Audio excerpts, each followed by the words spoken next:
Cero the crocodile god tried his best to instill the proper values into the emperor of Magia, Claudius.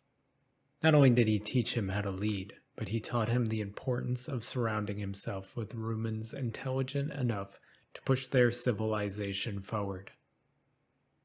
Claudius was near indestructible and insanely powerful, but he needed to surround himself with Rumans that had the brains to help him lead.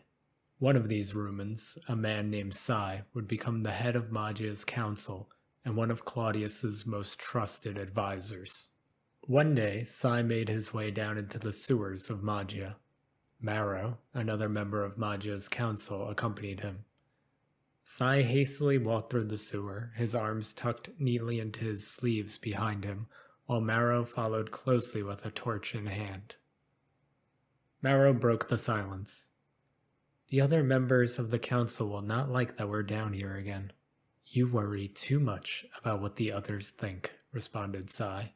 They challenge me often on what I choose to do in my free time, especially when it's tied to my random assumptions, and while I often prove them wrong, they forget one very important thing. Sai stopped short and turned to Maro. His fellow council member was much smaller, so Sai leaned over, revealing more of his face in the light from Maro's torch. Though Maro was Sai's most loyal council member, she was frightened of Sai, much like everyone else in Magia. The head of the council was rumored to be a vampire, and being alone in the sewers beneath the city was enough to send chills down Maro's spine. What's that?" she asked. "What I do in my free time is none of their business." Sai spun around and continued to rush through the sewer, disappearing briefly in the darkness before Maro gathered herself and hurried to once again catch up. "So why do we speak to the oracles this time? Is it about the upcoming war with the Glavolu?" asked Maro. "No, the potential of civil war does not concern me," responded Sai, "nor does it concern the Emperor. There is no way we can lose that. This meeting with the oracles is based on the fact that I have had a breakthrough." Sai had an obsession that all of the council were concerned about. Maro tried her best not to sigh, now knowing their purpose here. "Let me guess, it's about the Iron Prophecy?"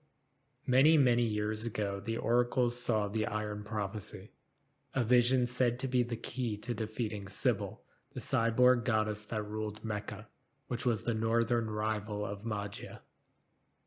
While the oracles were mostly considered senile and crazy, they had predicted a few of Magia's past events. A recent rare magic shortage that was predicted and eventually avoided with the oracle's help was enough for Claudius to take some stock in their clairvoyance, but they also presented some ideas to the Emperor that never came to be. This hit-or-miss approach to the potential future of Magia caused Cero to suggest that Claudius no longer believe everything the oracles say, and even consider that the few things they did get right were simply coincidence.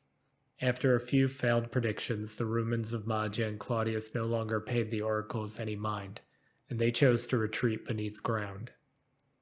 This was not an act to seek shelter for protection purposes, but Maro recalled the reasoning the oracles told Sai the last time they visited. Supposedly being underground puts the oracles closer to the threads of fate that stem from the center of the planet. This was more nonsense, she thought to herself.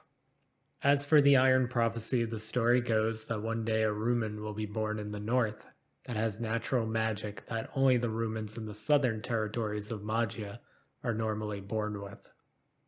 This Ruman is seen as somewhat of a chosen one, the one that will defeat Sybil and end her reign.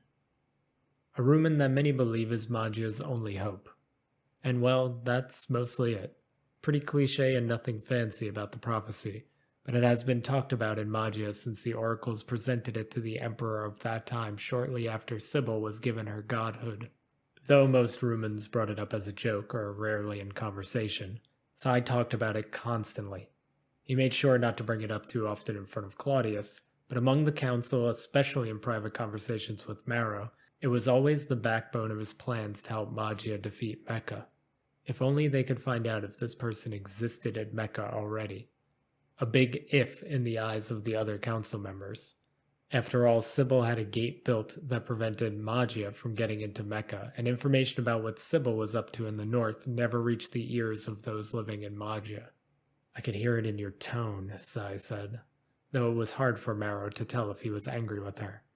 You think I'm crazy like the rest of them.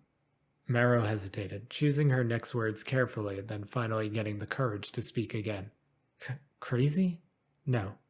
I think you're a lot of things, but crazy isn't one of them. I'm just concerned that you might be putting too much faith in these oracles. Perhaps we should be focusing on other ways to defeat Sybil, instead of hoping some miracle Rumen was born in a territory we don't have access to. Sai made another sudden movement. This time he cut down a path to their left. Marrow hurried to follow. She had no idea how he remembered the way to where the oracles stayed down here. Everything looked the same to her. Before Sai could answer her plea to find another solution, they found themselves in front of the oracles. These special individuals were born with magic that helped them look into the future, a magic that manifested as a third eye. Some appeared in their palms, some in the middle of their forehead. The ones with the forehead third eye often wore hoods, while the ones with the eye in their palm wore a glove on the hand with the eye. Members of the council, started one oracle, we have been expecting you. Sai looked at Marrow again. This time his expression gave her the impression that even he sometimes didn't believe their predictions. Not hard to pretend they knew they were coming. Then you must know which of your kind I am looking for, answered Sai, either a test or a mocking response, since Sai always looked for the same oracle when he visited. Ayla is deeper in. Go on, responded the oracle. Sai and Marrow passed through a gate that the oracle speaking to them opened. After going deeper into the sewers, they came upon a large, circular room. A stone floor acted as a bridge connecting them to another circular platform. Ayla's third eye was on her right palm, and she held her eye up to the wall in front of her. She never turned to look at them. I was wondering how long it would take for you to come. I knew you could feel what I was feeling, she said. The eyes on her face were closed as she continued to focus on the wall. Head Councilman, you will be happy to know that I have found him.